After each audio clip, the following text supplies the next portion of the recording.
Get your life from Jesus Christ. Get your life from Jesus Christ. All your life from Jesus Christ. Visit Boyd's church and you'll hear a Christian message with a strong focus on personal relationships with Jesus Christ.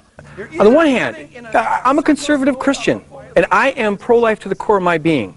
I also believe that homosexuality misses God's ideal. But listen to what Boyd says next. But the Bible also says that gossip, in fact, right next to homosexuality, it mentions gossip, and it mentions greed, and it mentions gluttony. In fact, greed and gluttony are two of the most common sins held up in the ancient world as the supreme sins, and they're frequently mentioned in the Bible way more than homosexuality.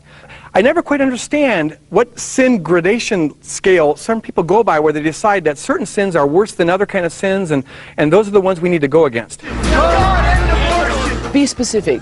In order to be pro-life, do you then have to support a candidate whose mission is to overturn Roe versus Wade? Christiana, I don't think so. To be pro-life is not just to be concerned about the womb, it's to be concerned about life. For example, what's the relationship between poverty and abortion? And studies show that there's a direct correlation there. So maybe the best way to lessen abortion in society is to go for the candidate that you think is going to do the most for poverty. And so we need to take great care not to naively think that we can translate our particular value into a particular vote. Don't label your way of voting Christian. Boyd's concerns over the fusion of faith and politics began building shortly after the first Gulf War, when he attended a video presentation at a 4th of July service at another church. And there's patriotic music playing and a flag waving in the background. It showed a silhouette of 3 crosses. And 4 fighter jets came down over the crosses and split, with a flag waving in the background. And there were some people who stood up, they were ecstatic. And I started crying because I wondered, how is it possible that we went from being a movement of people who follow the Messiah, who taught us to love our enemies, to being a movement that celebrates fighter jets, that fuses Jesus' death on the cross with killing machines? And that was, I guess, a wake-up call to me about how serious this problem is among evangelicals in America. Those feelings were reinforced prior to the last presidential election. I, like many, probably most evangelical pastors, was getting a certain amount of pressure to steer the flock in a certain way. Here's how you should vote. And it was, in fact, the Republican way. How does it work? What do? They call you? Tell me how that works. What happens is there's a lot of Christian leaders out there on Christian radio and Christian television, and people in your congregation watch them.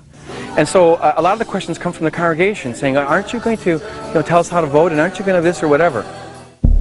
The enemy isn't the liberals, and the enemy isn't the conservatives. The enemy's not the abortionists. The enemy's not the gay rights activists. Instead, Boyd did something radically different. He preached a series of 6 sermons called The Cross and the Sword.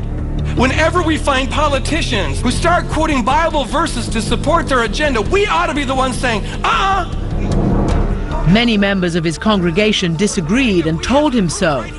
And after the message, a lady came up, a wonderful lady, sincere, God bless her heart, but she was livid because she was saying, if you don't stop preaching liberal politics in the pulpit, I've got to leave. And I said, ma'am, I'm quoting Jesus.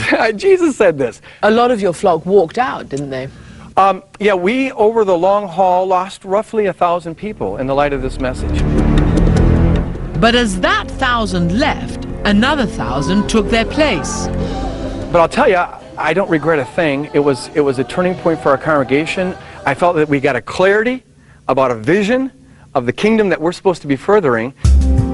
Greg Boyd is a different kind of pastor. A man fighting to keep partisan politics out of the church. A man who dismisses the question, how would Jesus vote? Jesus never so much as commented on the politics of his day, and he lived in a politically hot time. I mean, it was hot, a lot of hot button issues, and Jesus consistently refused. We're to follow his example.